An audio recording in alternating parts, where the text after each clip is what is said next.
You know, people always assume that because I work with my hands, fixing AC units, crawling into hot attics, and sweating through long summer days, that somehow my life is less than. But let me tell you something, my work is honest. It's not glamorous, but it's mine. I keep families cool in the summer, I keep businesses running, and I go to bed every night knowing I earned every dollar. That's more than a lot of people can say. Growing up, my little brother was always the golden child, the smart one, the one teachers bragged about to my parents. And don't get me wrong, I was proud of him. Hell, I still remember walking him to school when he was too scared to go in alone. I'd sit with him on the steps, telling him dumb jokes just to see him smile. That bond, it was real, or at least I thought it was. When our dad passed away, things got heavier. Mom couldn't handle all the bills on her own, so I stepped up. I didn't go to college. Instead, I picked up a trade, learned fast, and got to work. By the time my brother was ready for college, guess who had been setting money aside? Yeah, me. I paid his tuition when scholarships didn't cover enough. I bought his textbooks when he complained they cost too much. I even covered his rent for a semester when he was too stressed to work part-time. And I didn't mind, not really. Because in my head, that's what family does. Still, I'd be lying if I said there weren't nights I'd come home, dirty and exhausted, and wonder if he even saw what I was giving up. My friends were buying cars, taking vacations, and here I was fixing broken AC systems just so my brother could sit in air-conditioned classrooms and chase his degree. And yet I was proud.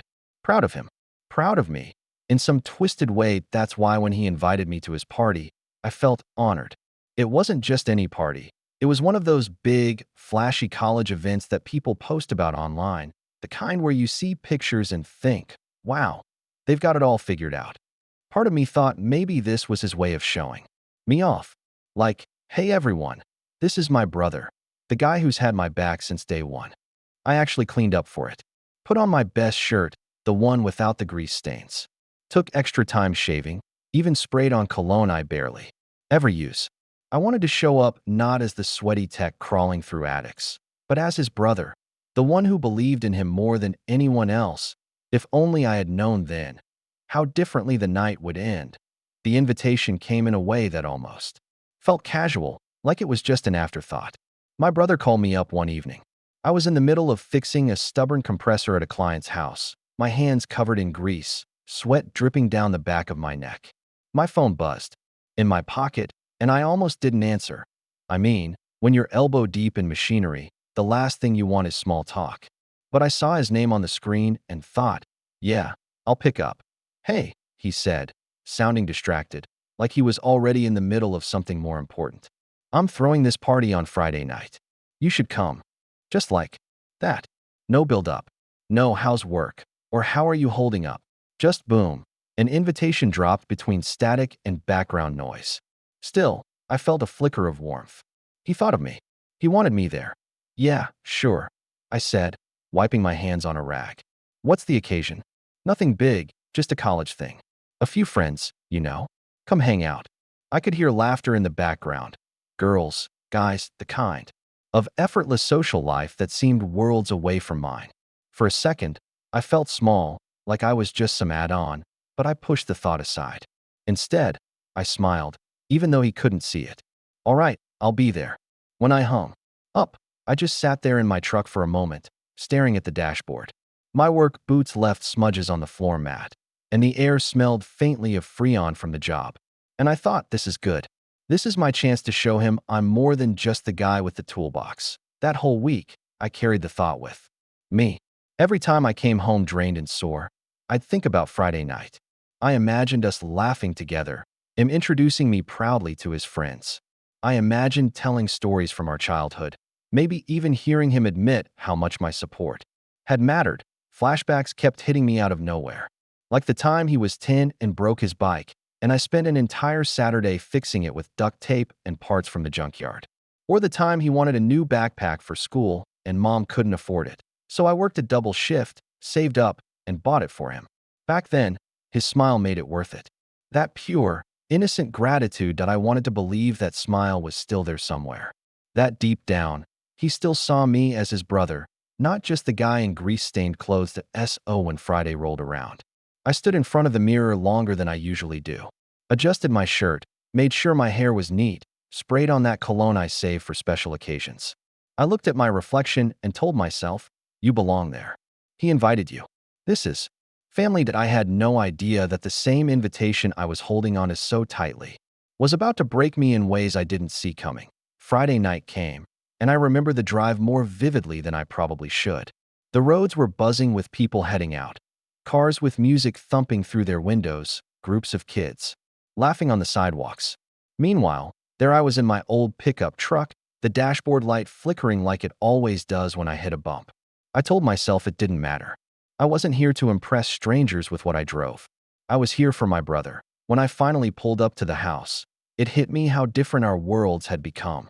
The place was glowing, literally glowing, with string lights stretched across the yard, music pounding so loud you could feel the bass in your chest even before stepping out of the car. People spilled onto the lawn, red cups in hand, dressed like they had just walked out of a movie scene. I stood there for a second, adjusting the collar of my shirt, suddenly hyper-aware that it wasn't some designer brand.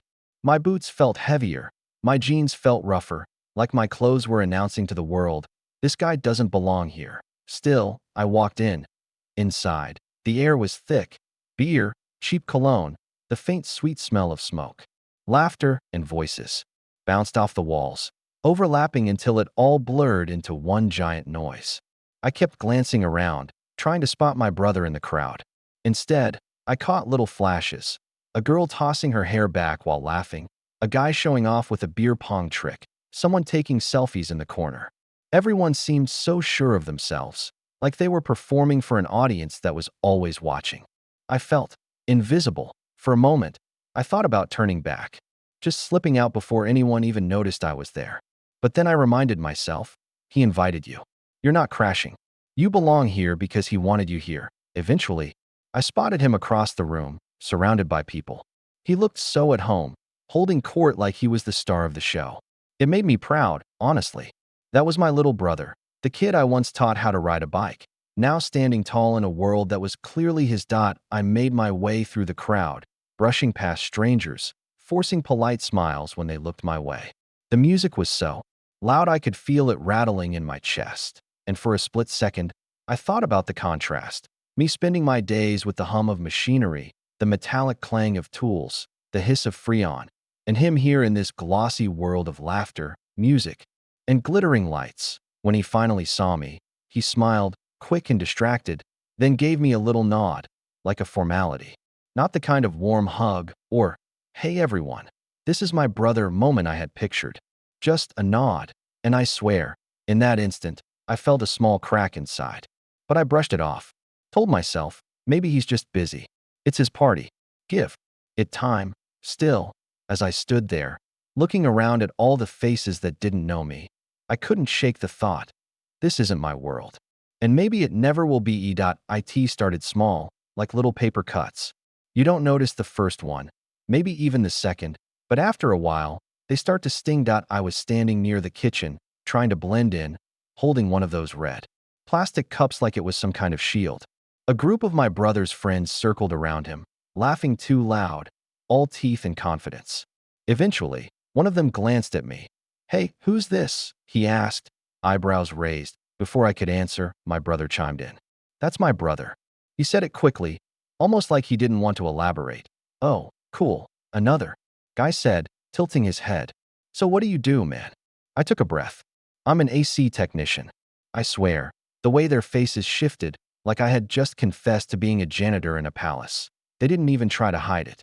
One girl actually let out a little laugh, the kind where they're trying to cover it up but don't quite manage. That's useful, I guess. One of the guys muttered, smirking into his drink. Useful. Like I was a walking toolbox that I tried to brush it off, force a smile, maybe even crack a joke. Yeah, well, someone's got to keep the air running while you guys are too busy studying to fix it yourselves. I thought maybe that would land, maybe lighten the mood. But instead, my brother shook his head, grinning, and said, yeah, that's him. The guy who knows more about duct tape than textbooks. They all laughed. And I laughed too, because what else could I do? But inside, it burned. Flashbacks hit me, uninvited. Him sitting at the kitchen table late at night, buried in homework, and me slipping 20 bucks into his backpack so he could grab lunch at school. Him calling me freshman year of college, panicked about his rent, and me wiring money the next morning without hesitation. Every sacrifice, every sweaty hour I spent under a blazing sun, it all funneled into his future. And here I was, reduced to a punchline. A girl leaned in closer to him, whispering something, and I caught the words blue collar. She giggled. He didn't correct her, didn't defend me, just smiled like he agreed. In that moment, I realized something. I wasn't just invisible. I was worse. I was the joke. I tried to swallow the lump in my throat, focusing on the condensation sliding down my cup. The music pounded louder, like it was mocking me, and all I could think was, I don't belong here. Not in this room. Not in his world. But I stayed. Because a part of me still hoped he'd turn it around, still hoped he'd stand up and say, this is my brother, the one who's always had my back. That moment never came. I don't know exactly when the night tipped over from uncomfortable to unbearable. Maybe it was a gradual build, all those little digs stacking on top of each other like bricks until they formed a wall between me and my brother. Or maybe it was just one moment, a single sentence, that made it all come crashing down. I remember standing in the living room, the music blasting so hard the floor seemed to pulse with every beat. People were dancing, shouting, clinking their cups together like they were celebrating life itself. And there I was, tucked awkwardly near the edge of the crowd, smiling when I didn't want to, nodding at conversations I wasn't part of. Another one of his friends asked me again what I did. Maybe they didn't hear the first time, or maybe they just wanted to see if I'd say something different. I'm an AC tech, I said flatly this time. The guy smirked. So like, you fix air conditioners? That's it. And before I could even defend myself, my brother cut in. His voice was sharp, but playful enough for the group to laugh along. Yeah, that's him. My brother, the AC guy. He keeps the vents cold while the rest of us are building real careers. Real careers. The word sliced through me sharper than I expected. I looked at him, really looked at him, and for the first time, I didn't recognize the kid I raised, the one who used to beg me to play video games with him past bedtime. I tried to laugh it off, but it came out hollow. You say that like your parties wouldn't even be bearable without people like me keeping the AC running. A couple of people chuckled, more at the awkwardness than the joke. But my brother's face twisted, like I had embarrassed him. Come on, man, he said loudly, enough for the people around to hear. This isn't your crowd. You don't really fit in here. You should probably just head out. And just like that, he kicked me out. The music didn't stop, the laughter didn't pause, the world didn't care. But inside me, everything froze. I felt the words lodge in my chest, heavy and final. You should probably just head out. I stared at him, waiting for a flicker of guilt, waiting for him to backtrack and say he was kidding. But he didn't. He just looked away, already moving on to someone else, like I was nothing. I can't explain the silence I felt in that moment, because it wasn't the kind you hear, it was the kind that drowns out everything else. Even with music shaking the walls and voices echoing around me, all I heard was a hollow ringing in my ears. I set my cup down on the counter. My hand trembled slightly, though I prayed nobody noticed. And I walked out. No words, no scene. Just out. And that was the breaking point. The moment I realized that the bond one thought was unshakable had been treated like disposable garbage. The night air hit me like a slap in the face as I stepped outside. It was colder than I expected, the kind of sharp chill that seeps into your bones no matter how many layers you're wearing. I pulled my shirt tighter around me and started walking toward my truck, but I didn't get in. Not right away. I just stood there on the sidewalk, staring at the glowing house behind me, music still thumping like the heartbeat of some other world I'd just been thrown out of. It was strange. Inside, I had felt invisible. Out here, I felt small. I shoved my hands into my pockets and began walking. Not toward the truck, just walking. The streets were lit with neon signs from corner stores and the distant hum of traffic. My boots echoed against the pavement, each step heavier than the last. I didn't even notice the cold anymore. What I felt inside was worse. Flashbacks came at me like ambushes. Him at 6 years old, running into my room at night because he was scared of the dark, curling up next to me until he fell asleep. Him, at 12, standing on the curb crying when his bike chain snapped, and me fixing it right there with grease all over my hands just to see him ride again. Him at 18, calling me after getting into his first car accident, panicked and shaky, and me driving across town at midnight just to calm him down. And then tonight, looking me dead in the eyes and saying I didn't belong. Like all of that meant nothing. I kept walking, past strangers smoking on porches, past cars pulling up to gas stations, past windows glowing with families sitting around dinner tables. I wondered how many of them had someone like me, someone who gave and gave, only to be discarded when it wasn't convenient anymore. The sound of my phone buzzing in my pocket broke through my thoughts. I pulled it out, half hoping it was him, half hoping he'd already realized what he'd done.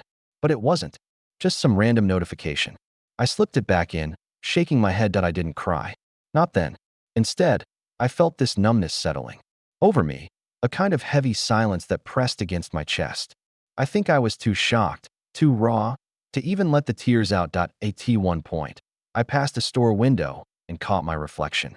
Just me, shoulders slumped, eyes tired, shirt wrinkled from being shoved around in a crowd I never belonged to. And I thought, this is who I am. The AC tech.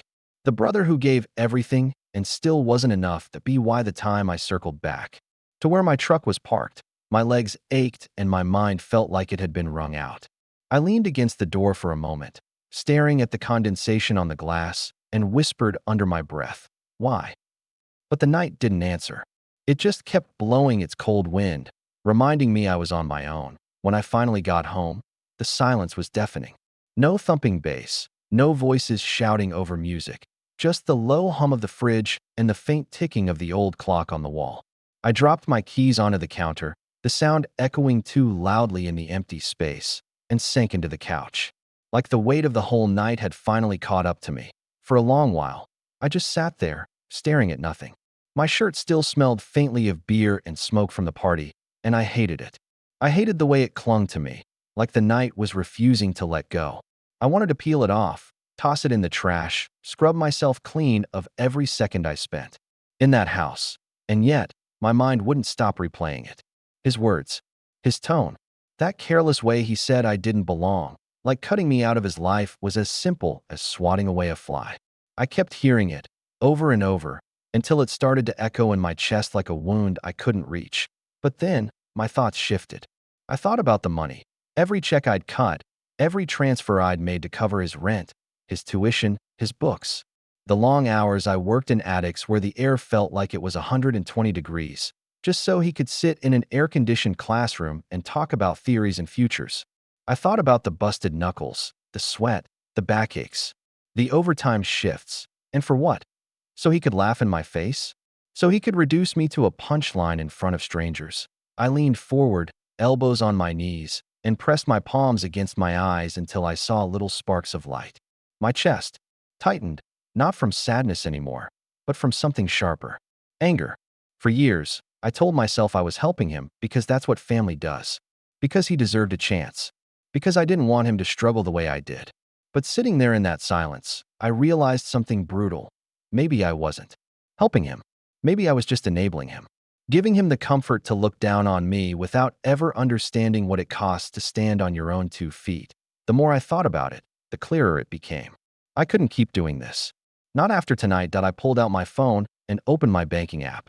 Stared at the automatic transfers I'd set up for his tuition and expenses. My thumb hovered over the screen for a long time, my heart pounding.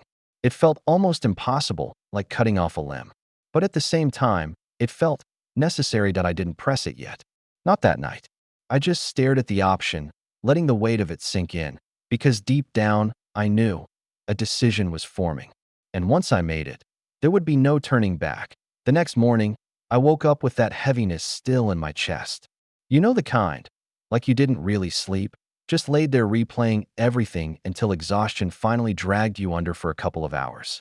I sat up, rubbed my face, and the first thing that came to mind wasn't breakfast, or work, or even the ache in my back. It was him, his words, his laugh, the way he dismissed me. I shuffled into the kitchen, poured myself a cup of coffee, and stood by the counter staring at the steam rising from the mug. My phone was sitting right there, silent but almost taunting me. And I knew. Today was the day I'd make the choice I couldn't bring myself to make last night. I unlocked the screen and went straight to my bank app.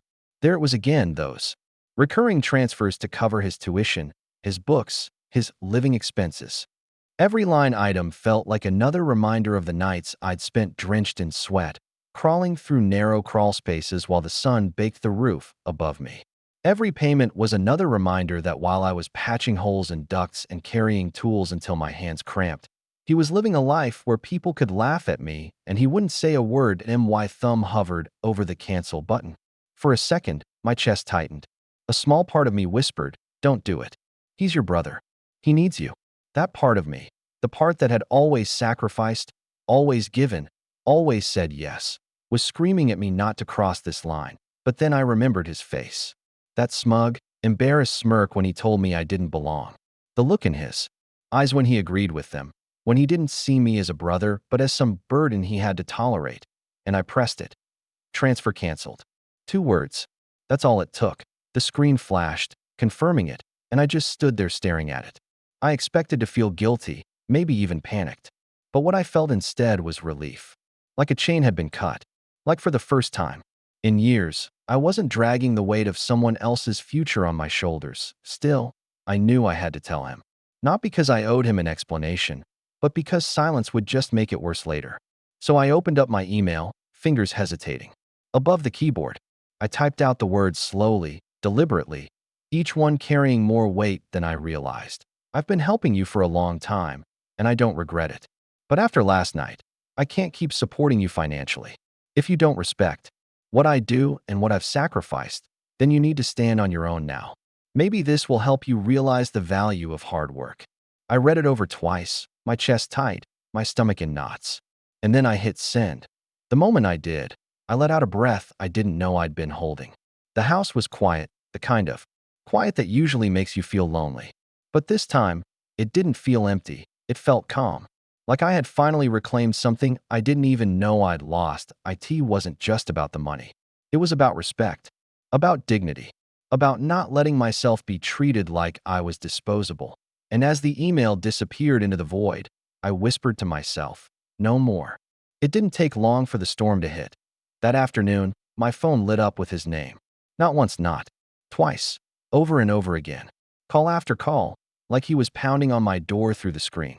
I let the first few ring out, part of me still shaky from pressing that cancel button, part of me not ready to hear his voice. But eventually, I answered. Are you serious? His voice exploded through the speaker before I could even say hello. You cut me off? Just like that? What the hell am I supposed to do now? I closed my eyes, pressing the phone tighter against my ear. You'll figure it out, I said, my voice calmer than I felt. Figure it out? He practically laughed, but it wasn't funny. It was sharp, bitter, full of disbelief. You can't just pull the rug out from under me. I've got tuition, rent, everything lined up depending on that money. You've been helping me this whole time, and now you're just gonna, what? Leave me to sink. I clenched my jaw. His words cut, not because they were true, but because they revealed something ugly. He had never seen it as help. He saw it as his right, his due. You don't get it, I finally said, trying to keep my voice steady. You stood in front of your friends and treated me like I was nothing, like I was some joke. After everything I've done for you, that's how you see me? There was a pause on his end, a pause long enough that for a second, I thought maybe he'd apologize. Maybe he'd break down and admit he was wrong. But instead, he scoffed. God, you're so sensitive. It was just a joke. You always take things too seriously. Those words, just a joke, burned hotter than anything else. I bit the inside of my cheek, so hard it almost drew blood. It wasn't a joke to me, I said, my voice low now, more controlled. And it's not just last night. It's the way you look at me. The way you let other people look at me. Like I'm beneath you. His breathing came fast on the other end. Then he snapped. You know what? Fine. Don't help me. But when I fail, when everything falls apart, that's on you. You'll have ruined my future. I pulled the phone from my ear, staring at the screen like maybe it would give me some answer, some clarity. Then I lifted it back and said, no. If you fail, that's on you. Not me. I already gave you more than I ever had. If that's not enough, nothing will be. And then I hung up. My hands were shaking, my chest tight. But beneath the anger and the heartbreak, there was something steadier now. A conviction. a line I had finally drawn. For years, I thought love meant sacrifice, without limit, that giving until I had nothing left was the only way to prove I cared. But hearing him blame me for his future when he'd never respected the cost of his present, that's when I knew I'd done the right thing. The fallout wasn't just his anger. It was the silence that followed, the space between us that stretched, wider than it ever had before. A silence I knew might last for years, maybe forever, and yet, I could breathe again. It's strange how quiet life feels after the noise fades. No more late-night calls from him asking for money. No more reminders from my bank app of another transfer going out. Just silence.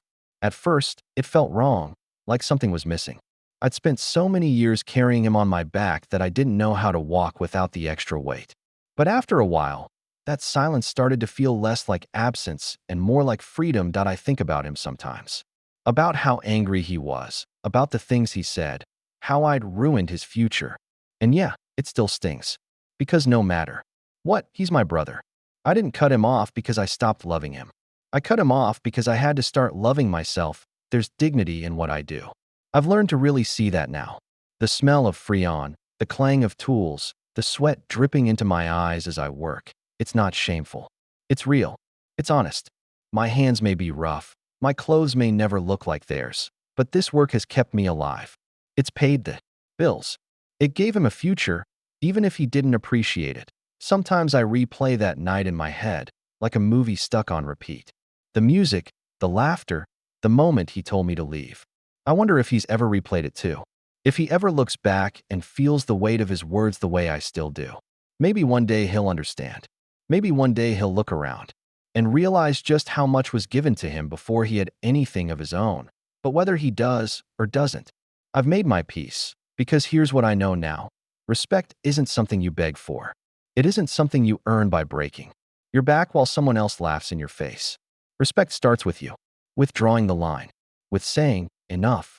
So yes, I cut his college fund. And maybe people will say that was harsh, or petty, or even cruel. But to me, it wasn't revenge. It was clarity. It was me finally realizing that if someone can't value the sacrifices you've made, then maybe they don't deserve them. I still love him. I always will. But love without respect is just chains disguised as care. And I've carried those chains long enough.